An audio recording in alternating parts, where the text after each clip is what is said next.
Morning, everyone. So, I was on a phone call last week with one of our private equity partners. And then during the conversation, I got asked, "What do you recommend?" There's such a simple question. It got the wheels in my head turning. As revenue cycle service companies and partners, what is it that we can help private equities and large practices as they look to do more mergers and acquisitions to make sure that their decision is the right decision? I spent quite a bit of time last week thinking about it and decided to write it down. Look forward to that. Actually, look forward to sharing that with you all this week. But here's a crisper, shorter version of it.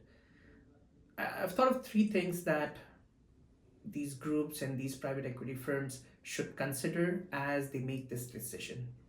Number one, what is the true system potential of the practice that you're thinking to acquire?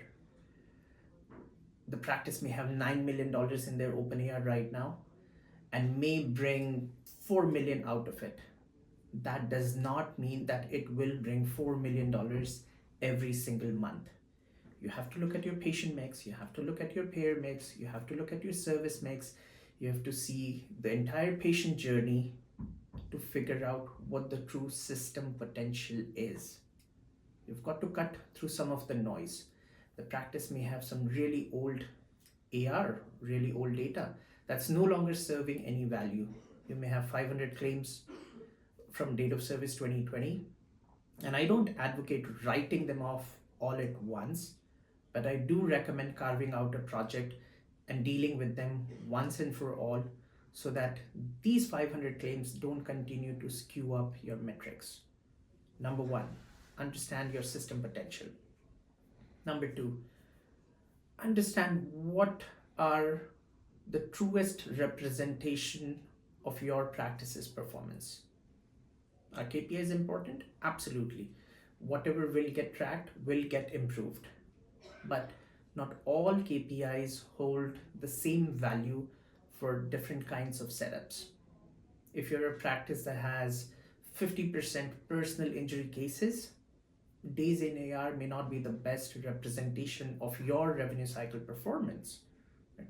So understand which KPI, which secondary KPI, assuming that your top line collection is the primary KPI, holds value to you, and then understand what are the limiting factors to it. If my denial rate is X percentage and prior auth denials dominate the denial rate, what is causing that problem, and then work backwards from it to be able to fix it. The third thing, and this is more of an overarching concept, is taking a very hard look, a very critical look at how your revenue cycle department is set up.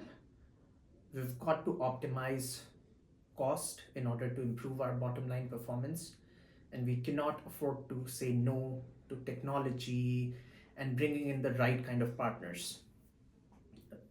Revenue cycle is a spectrum. There are some mechanical functions, if you would. These are best left to technology. Think stuff like patient phone calls and appointment scheduling and appointment confirmation reminders. So look at your revenue cycle structure to see what can be automated, what is best retained in-house, and what is best offshored or outsourced. Also want to say, look at your documentation. Do you have immaculate documentation for all your processes? Because when you have large teams, when you've got fragmented teams, lack of a binding protocol is where things slip through the cracks. So if you don't have documentation, build up documentation for all your revenue cycle functions. I think these three things, knowing your system potential, knowing which KPIs hold value to you, and then looking at your revenue cycle structure to optimize cost and efficiency, I think these three things hold a lot of value as you make decisions to acquire new practices and turn them profitable. Thank you. As I said, there's a longer form content coming out this week. Please feel free to share any feedback. I'll catch you all in the next one.